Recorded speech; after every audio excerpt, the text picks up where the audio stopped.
Gracias a ustedes por la invitación. Disculpen la demora, lo tenía agendado a las 7 y en general termino un taller a las 6, pero hoy es un poquito más tarde. Entonces justo cuando terminé el taller 6:15 vi tu mensaje que me estaban esperando. Disculpen Ah, por la espera. Esta es una clase, va a ser una charla distendida. Te agradecemos mucho. Esta es una clase más del laboratorio de escritura creativa que es parte de varias carreras de la Facultad de Comunicación y Periodismo de la Universidad de La Plata. Y bueno, no siempre fue así, no siempre hubo materias que tuvieran que ver con ficción en la Facultad de Periodismo y Comunicación en La Plata. Celebramos eso desde hace unos años. Ahora hay varias materias que contemplan la ficción como algo que tenemos que ver, que tenemos que bucear. Y bueno, en el caso de los estudiantes que están conectados ahora y algunos que se están por conectar, están en primer año, así que están empezando esta aventura de la licenciatura en comunicación o profesorado, o bueno, algunas de las carreras que se estudian en comunicación. Y como parte de la currícula de esta materia, que es cuatrimestral, leímos tu libro, Los Llanos, el último. Así que bueno, te voy a presentar brevemente, como dice en el libro, porque va a quedar grabada esta charla como para que después se pueda subir a la cátedra de la materia, a la web, digamos, de la cátedra, y otros puedan verlo también. Federico Falco es de General Cabrera, Córdoba, nació en 1977, ha publicado los libros de cuentos 222 patitos, 00, ambos en 2004, La hora de los monos en 2010 y Un cementerio perfecto, 2016, la novela breve Cielos de Córdoba en 2011 y el libro de poemas Made in China en 2008. En 2010 fue seleccionado por la revista Granta como uno de los mejores narradores jóvenes en español y actualmente reside en Buenos Aires, donde coordina talleres de escritura, dirige el proyecto editorial Cuentos María Susana. Y en el libro también hay una referencia que me parece muy pertinente hacer hoy. Dice que el día 2 de noviembre de 2020, el jurado compuesto por Gonzalo Pontón Gijón, Gonzalo Queipo, Marta Sanz, Juan Pablo Villalobos y la editora Silvia Ceceo otorgó el 38º Premio Herralde de novela 100 noches de Luis G. Martín y resultó finalista Los Llanos de Federico Falco, que es hace un año esto, nada más. Hoy se cumple un año. 2 de noviembre. Sí. Hoy se cumple. Así que bueno, vamos a arrancar, son una charla. Yo voy a hacer una pregunta nada más y les voy a dejar el micrófono a los estudiantes que estuvieron ahí leyendo el libro y preparando sus preguntas para charlar. Mi pregunta en realidad tiene que ver con el inicio de tu novela, que habla del tiempo, ¿no? Que en esta pandemia se nos trastocó tanto el concepto del tiempo. Vos empezás diciendo que en la ciudad se pierde la noción de las horas del día, del paso del tiempo, y en el campo esto es imposible. Quería preguntarte si esta novela, que es una metáfora de un duelo literal hay, pero hay también, cómo se viven los duelos, tiene que ver con cómo escribimos. Yo que intento coordinar esta estrategia y de hacerles alguna devolución a los estudiantes y ellos que están empezando a escribir ficción, entre otras cosas, y si en un momento vos haces un paralelismo entre la huerta y escribir, y trabajar con el entorno, buscar el centro, la alfarería, o no sé cómo llamarlo, y escribir. Vos como a los docentes, más allá de los chicos, a los docentes, ¿qué nos recomendás qué es enseñable en escribir y qué no? ¿Qué nos recomendás para poder entrar en diálogo con ellos, con ellas? Eh, qué pregunta. A ver, no, primero y antes que nada, qué bueno que tengan talleres de ficción en una carrera de comunicación. Es algo que celebro y que me parece que está buenísimo para cualquier carrera de humanidades. Me parece que está bueno pasar por ese lugar, para la gente que estudia letras, para la gente que estudia comunicación. eh, Más allá de que a algunos les interese más u otros menos, me parece que ahí hay herramientas en la ficción, siempre hay un montón de herramientas que después se pueden aplicar eh, a un montón de cosas, incluso más allá de la escritura. Así que eso lo celebro. Y después, para ir a tu pregunta, yo nunca sé muy bien si se puede enseñar a escribir. Me parece que es una de esas cosas que no se enseña necesariamente, digamos, o que no es tan fácil de enseñar. Por ahí una comparación podría ser como andar en bicicleta. No es tan fácil enseñar a andar en bicicleta. Es algo que uno tiene que aprender a hacer solo. Desde afuera te pueden ayudar, te pueden decir la teoría, te pueden poner rueditas, te pueden ayudar a sostener el equilibrio, te pueden sostener, te pueden decir una serie de cosas, pero después tenés que hacerlo solo, ¿sí? En ese sentido me parece que no hay fórmulas, no hay manuales, no hay técnicas, no hay algo que se tenga que hacer para... eh, por ahí hay caminos más transitados, lugares mm, más probados antes que se podrían recomendar, pero siempre me parece que la escritura es algo que uno tiene que aprender solo. Y que uno, coordinando un taller, a la hora de coordinar un taller o a la hora de acompañar a gente que está empezando a escribir, lo que puede hacer es dar herramientas, acompañar, dar espacios de diálogo, ser primeros lectores también, que me parece algo como muy difícil de encontrar, primeros lectores generosos que te den su tiempo y que a tu vez te hagan una evolución sobre lo que estás escribiendo. En general, escribir es una actividad bastante solitaria, ¿no? Escribimos, así como no se puede aprender a escribir, nadie te puede enseñar mucho, hay que aprender solo, es pasar mucho tiempo solo. Y por ahí necesitamos como esas miradas desde afuera que un poco abran el texto hacia el otro que va a estar en el momento, ¿no? Ese otro lector. Después, cuando el libro se publica, el texto siempre está solo con el lector. No hay forma de defenderlo, no hay forma de acompañarlo. El texto está solo con el lector y se tiene que relacionar solo con el lector. Pero mientras lo vamos produciendo, mientras vamos escribiendo, mientras se va generando ese texto, a mí me parece muy bueno que aparezcan voces lectoras generosas y sinceras. ¿Sí? Que esos son los lectores que no son tan... Sí, ahí ahora sí.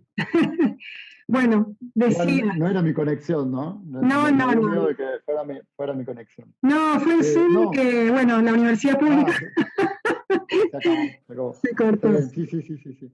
Eh, no, lo que decía que por ahí está buenísimo encontrar, y es muy importante, y me parece que eso es una de las cosas que más podemos hacer cuando estamos haciendo taller y participando en un taller, es eh, ser lectores sinceros de los trabajos de nuestros compañeros, ¿no? Con una sinceridad amorosa, cuidadosa, pero nadie necesita un lector que te diga es hermoso, es re lindo, está perfecto, funciona todo. Todos, todos cuando escribimos lo que queremos escuchar es eso, es que es hermoso, funciona todo, está perfecto, es lo único que uno quiere escuchar. Y ojalá sea el caso de que, bueno, de encontrar lectores que si es hermoso y está perfecto y funciona todo, te lo digan, pero son mucho más valiosos esos lectores que te digan, che, mira, esta parte no la entendí, esto se me hizo un poco largo, esto es aburrido, esto me generó cacofonía. Venías con un tiempo de verbo en presente y de pronto pasás al pasado y no entiendo por qué. Eh, y digo, me parece que aprender a escribir implica también establecer ese diálogo con esos primeros lectores y aprender a escuchar a esos primeros lectores. Decir, bueno, yo quiero hacer esto, y preguntarle al otro qué entendió, darle a leer el texto y decir, bueno, ¿qué te pareció? ¿Qué entendiste? ¿Se entiende tal parte cuando la madre va y le deja a la chica, se entiende o no? Y que aprender a escribir también implica aprender a escuchar a esos primeros lectores y, y saber qué parte de esas devoluciones tomar, qué partes no. Si de pronto todos coinciden, vos estás muy enamorado del final de tu cuento y te parece que es un cuento perfecto y que el final termina súper bien, pero se lo das a leer a 6 amigos o a 6 compañeros y los 6 te dicen, che, el final no lo entendí, y bueno, vos estarás muy enamorado del final de ese cuento, pero no se entiende. Ahora, si de pronto a vos te parece un cuento que te gusta cómo termina y se lo das a leer a 6 amigos y dos te dicen, che, está buenísimo cómo termina y otro te dice, no entendí, y otro te dice, no, no me gusta el final, bueno, ahí es más complicado decir, bueno, ¿con qué devolución me quedo? Estos dos no lo entendieron, pero a estos dos les gustó, a lo mejor no es un cuento para todo el mundo. Eh, Creo que aprender a escribir, más allá de aprender a organizar oraciones, a armar escenas, a presentar personajes, también implica aprender a navegar en esos diálogos previos que hay eh, entre los borradores y esos primeros lectores. Y un taller siempre me parece el momento ideal para hacerlo. De nuevo, siempre desde devoluciones sinceras y cariñosas, ¿no? También un taller puede ser un lugar donde uno se saque los ojos con alguien. Y todos en una instancia de taller, todos estamos como muy expuestos, ¿no? A mí nunca me pareció algo fácil participar de un taller, porque, bueno, porque escribimos eso, encerrados en nuestra casa, con nuestra compu, con nuestro cuaderno, es algo como muy solitario, muy íntimo, y, y es un poco dar a leer a los compañeros del taller lo que estamos haciendo es un poco como salir en pijama, ¿no? Medio como de entre casa. No es salir ahí como medio indefenso y expuesto. Eh, eh, entonces, bueno, también a la hora de hacer revoluciones y de acompañar a los textos que van apareciendo, ser cuidadoso, saber que hay algo ahí como muy tierno en el sentido de muy nuevito, muy que cualquier cosa que digamos de más puede lastimar, tal vez. Tal cual. Bueno, ha sucedido, ¿no?, en este grupo, porque además las clases están virtualizadas. Tuvimos una sola clase presencial y el taller y lo virtual, bueno, a veces es complicado, pero en anteriores ediciones de la materia hubo trabajos finales que no llegan a ser cuentos, los llamamos relatos significativos finales, que son breves textos de autoficción, eh, que lo cual, digamos, es como decís, desnuda mucho, nos desnudamos frente a eso, ¿no? Por más que sea ficción y se supone que no es, ahí entra lo de no es verdad, pasó, no pasó, etcétera. Pero bueno, hay heridas narcisistas con algunas devoluciones algunas personalidades, depende de cada personalidad, ahí se caen en evidencia y bueno, hay que ser valiente y tomarlas o no, pero bueno, saber que es lo que vos decís, en la escritura está bueno escuchar eso. Está bueno escuchar y también saber quién, digo, en un taller que hice hace muchos años, la coordinadora del taller, que era chilena, usaba una expresión que es chilena y que era como dice que el taller es un espacio donde hay que aprender a sacar cuero de chancho. Es como aprender a endurecer un poco la piel, ¿no? Porque, porque por más que sea autoficción o no sea autoficción, por más que estés escribiendo sobre, una vez en un mundo muy lejano, hadas y unicornios, todos queremos que lo que hacemos, lo que escribimos, le guste a los otros, y esté bien, y sea lindo, y sea armónico. Entonces, siempre es difícil recibir devoluciones que no dicen eso, ¿no? Eh, pero por otro lado, también hay que aprender a escuchar quién las dice y desde dónde las dice. Eh, a mí un ejercicio que me gusta plantear cuando coordino talleres es que a principio de año cada uno presente una lista de sus 10 novelas y sus 10 cuentos favoritos. Por un lado, porque está buenísimo compartir lecturas y decir, che, mira estos 10 cuentos y estas 10 novelas a mí me encantaron, y ahí uno se empieza a armar como una listita de libros a leer. Se ve este tipo que hay 3 novelas con las que coincido, están en su lista y están en la mía, y a él le gustaron estas otras 7, bueno, les voy a dar una mirada, a ver, porque si a él le gustaron, tal vez a mí me gustan. Y vas encontrando nuevos lectores, nuevos libros, cosas que se habían pasado. Pero a su vez, más allá de eso, que me parece ya un montón, también está bueno ver cómo leen los otros. De pronto decís, che, yo escribo ciencia ficción. Y acá tengo un compañero que inventó una lista de 10 novelas que son novelas históricas. Sus 10 libros favoritos son novelas históricas ambientadas en, no sé, Rosas y Belgrano. Eh, y no es que la ciencia ficción sea mejor que la novela histórica, ni que la novela histórica sea mejor que la ciencia ficción, sino que son cosas diferentes. Entonces vos decís, bueno, yo estoy escribiendo esto que es ciencia ficción, se lo doy a leer a este compañero, y este compañero medio que no le gusta, me hace una devolución un poco como que no lo convence, y que lo aburre, y qué sé yo, pero bueno, es alguien que sus gustos pasan por otro lugar, pasan por la novela histórica, no le gustan las mismas cosas que a mí, ¿no? Entonces, también entender que lo que uno escribe no es para todo el mundo y que hay un montón de cosas que pueden estar bien, si hay algo como escribir bien, que pueden estar bien, que pueden ser correctas, que pueden funcionar, pero que hay lectores a los cuales no le va a interesar en lo más mínimo, porque no les interesa, porque no les gusta, porque sus gustos pasan por otros lados, porque sus lecturas pasan por otro tipo de conflicto, otro tipo de trama, otro tipo de contextos. Entonces también aprender a escuchar eso. ¿Qué evoluciones tomar? Implica saber quién te está haciendo esa evolución y desde qué lugar, desde qué gusto, desde qué subjetividad te hace esa evolución.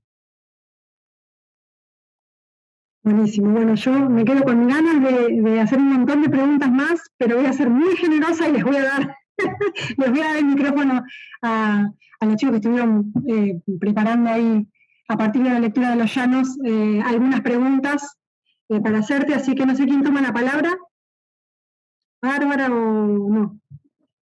Hola, ¿qué tal? Mi nombre es Jonathan. ¿Qué tal, Federico? ¿Cómo va? Hola, Jonathan. Bueno, antes que nada, gracias por el tiempo. Bueno, y felicitarte por la novela de Los Llanos, que está muy buena. Con respecto Gracias. a la novela, ¿no? Te quería hacer una pregunta. ¿Considerás que el autor puede controlar todo en la historia o finalmente toma su propio camino la historia, independientemente del autor? Si el autor, perdón, si puede controlar, eso no, Sí, no escuché. sí, si podés controlar el texto o finalmente la historia toma su rumbo. ¿Tenés pensado cómo vas a empezar y terminar la historia o finalmente empezás a escribir y toma su camino la historia?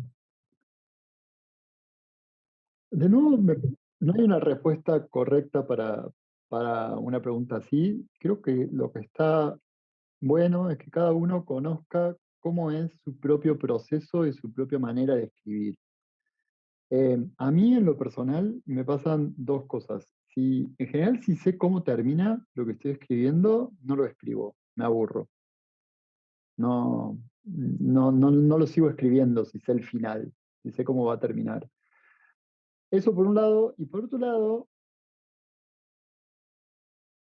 con los años entendí que que en general mis primeras opciones, mis primeras ideas, mis primeras, lo que digo, tengo este problema en este texto, lo voy a resolver de esta manera, como esas primeras cosas que se me ocurren, en general no son tan interesantes. Eh, y que tienen más que ver con controlar y con lograr solucionar el problema de la manera más efectiva, etcétera. Y con los años entendí que un poco forma de ser, me conviene dejar que las cosas vayan por sí mismas.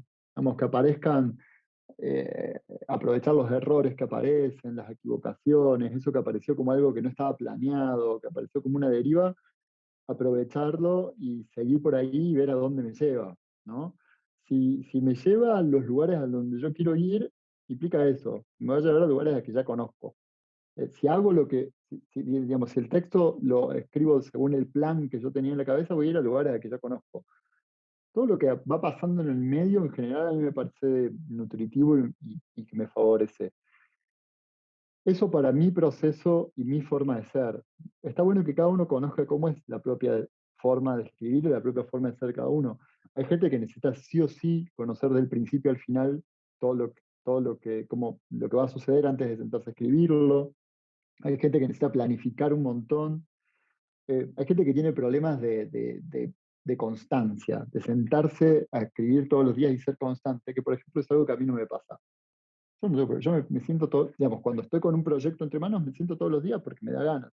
Pero hay gente que tiene problemas de constancia y en general la gente que tiene problemas de constancia le sirve mucho tener un plan y decir, bueno, el texto, la novela o el cuento va a ser esto, va a pasar esto, después va a pasar esto, va a pasar esto, y todo va a terminar así, y esta semana voy a escribir de tal parte a tal parte, y esta semana voy a escribir de tal parte a tal parte, y eso los organiza, ¿sí?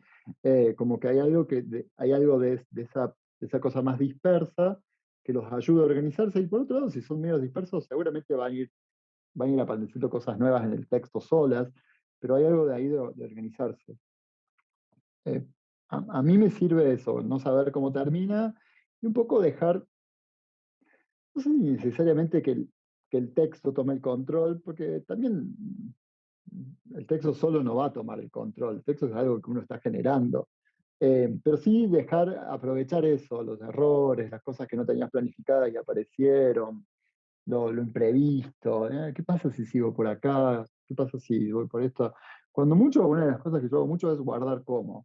Versión tanto, guardo como y empiezo una versión nueva, paralela, y digo, pues bueno, no, todo este desvío que agarré, me metí en un berenjenal que no me sirve para nada, borro esa versión y vuelvo a la versión anterior, y ya está.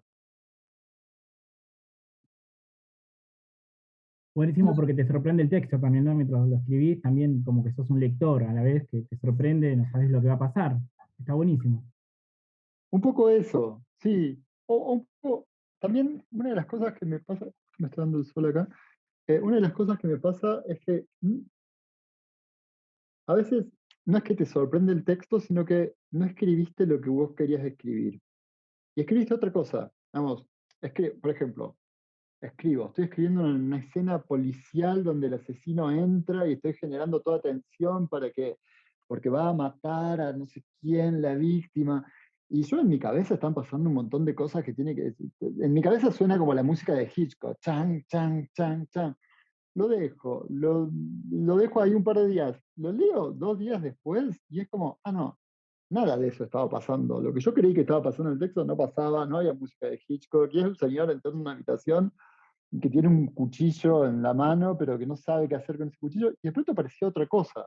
Lo que yo quería escribir no se escribió, pero se escribió otra cosa que si puedo salirme y leerlo como algo nuevo, implica una oportunidad. Es decir, empieza a decir, ¿y quién es este señor? ¿Por qué tiene este cuchillo?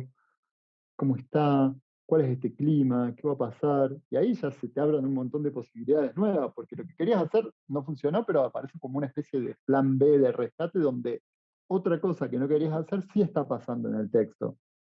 Ahí hay como recoger el guante y a ver a dónde te lleva. Perfecto. Bueno, siguiente. ¿Quién toma la palabra? Bueno, sigo yo. Hola, Federico, gracias. Hola. ¿Qué tal? Y bueno, yo te quería preguntar por el concurso eh, del cual resultó finalista la novela.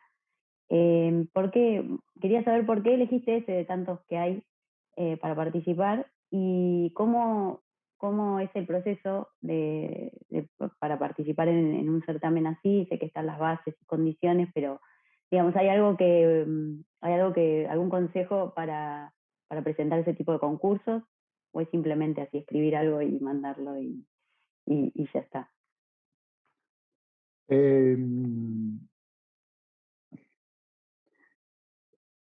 ¿Por qué por qué elegí presentarme a ese concurso?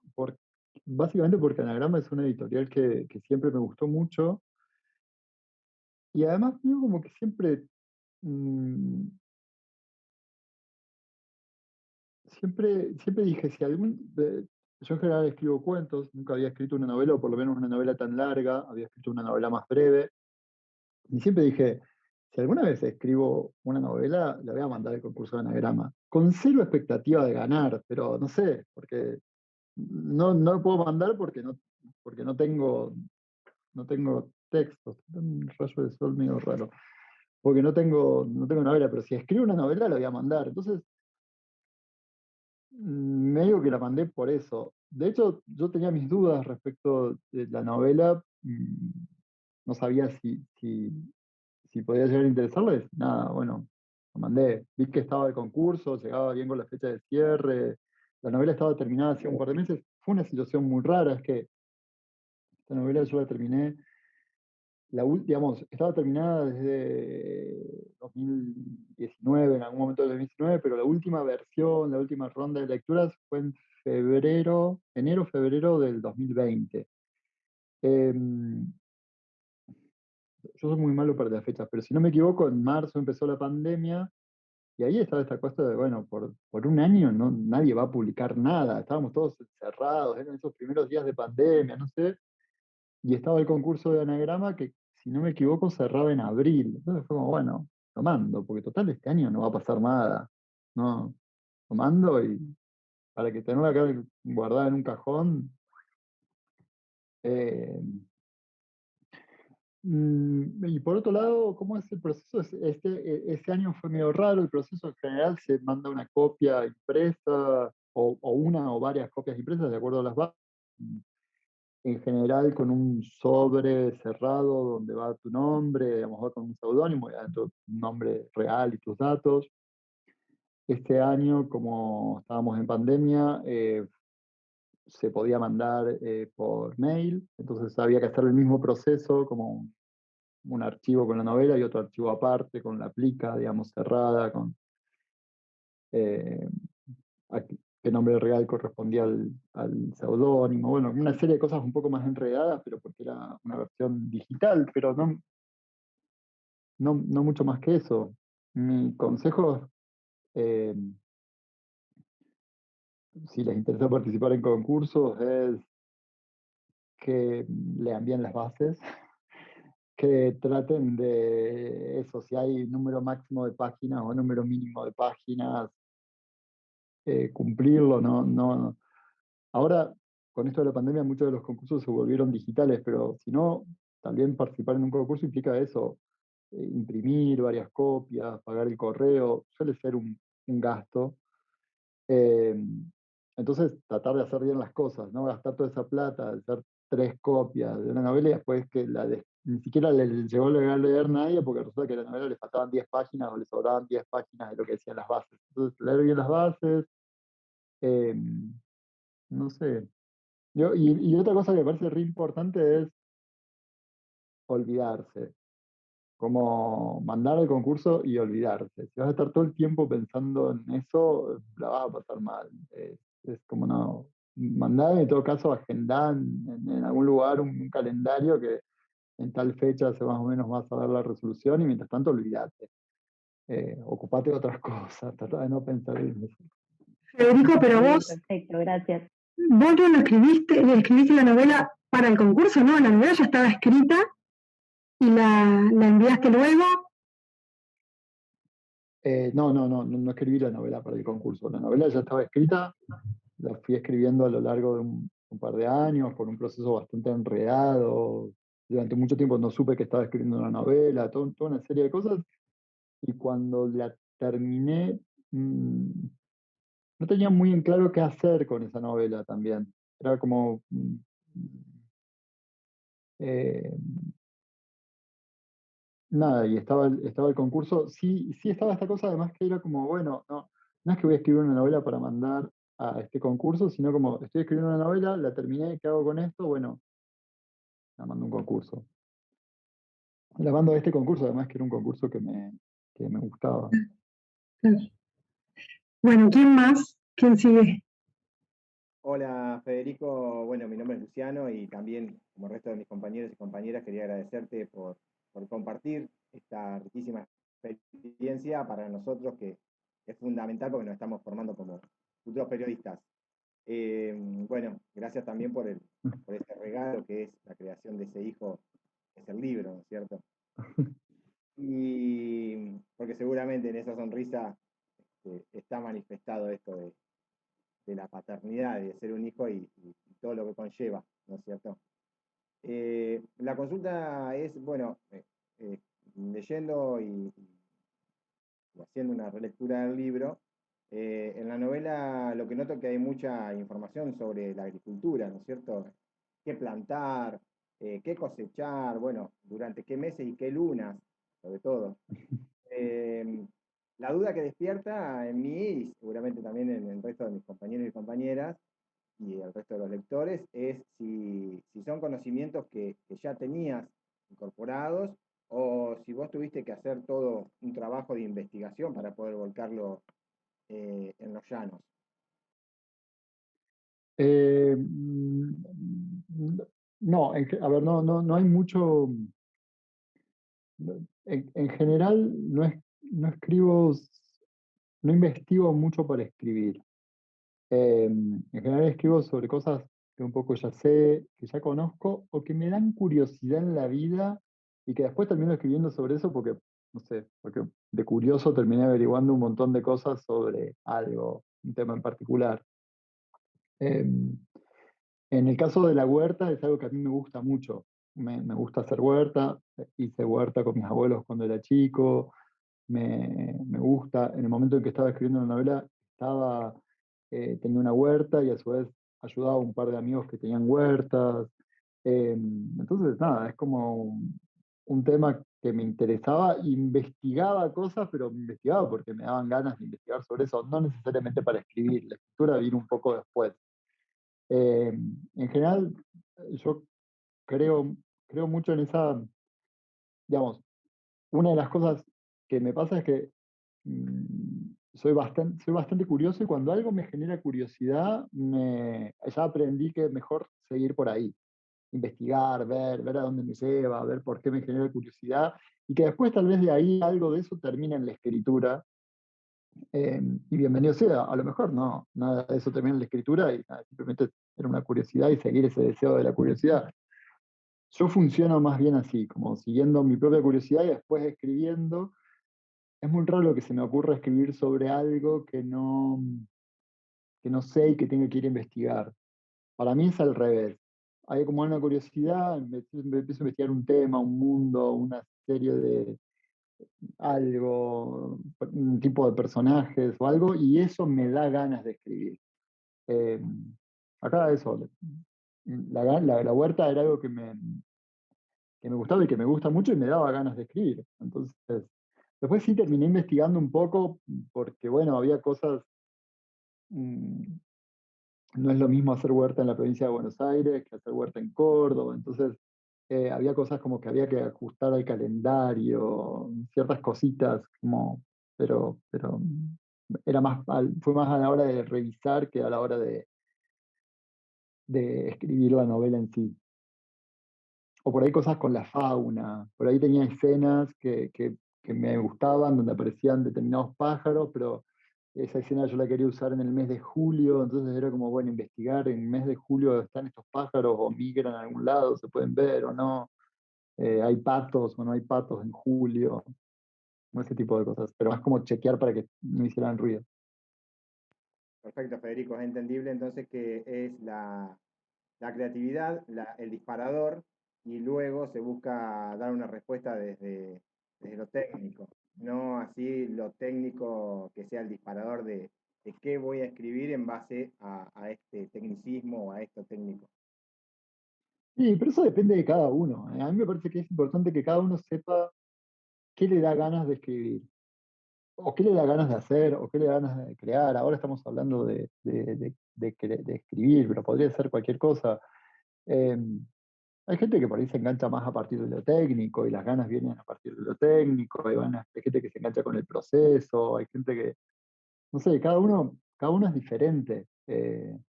Entonces está bueno que conocerse y ver por dónde van las propias ganas, ¿no? De dónde sale eso y cómo, y conocerse uno como para seguirse el tranco un poco. Perfecto, Federico, muchísimas gracias, ¿eh? ¿No? Bueno, Gracias a ¿y ustedes. quién continúa? ¿Qué tal? Buenas tardes. Muchísimas gracias. Hola. Felicitaciones. Felicitaciones, profesora, también por brindarnos esto. Mi pregunta es si te viste reflejado en el recorrido de tu personaje al iniciarse en el mundo de la escritura y cuál fue la idea para crear este personaje.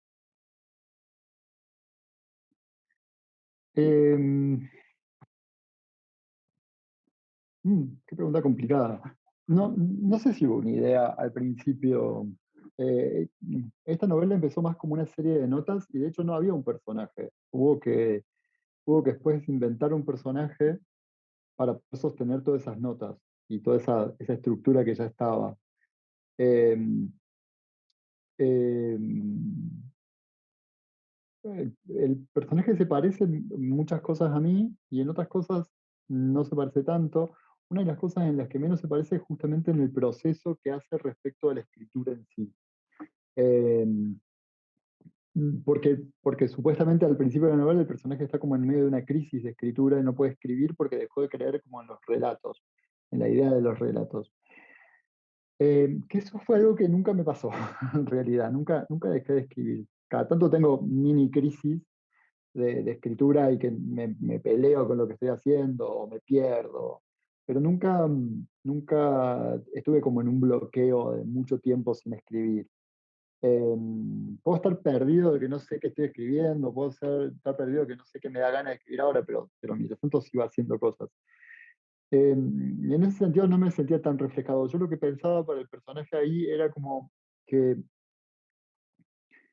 un poco que esa crisis le permitiera armar como un recorrido de diferentes aproximaciones posibles a la escritura, ¿no? Algunas que las fuera intentando a lo largo de estos meses.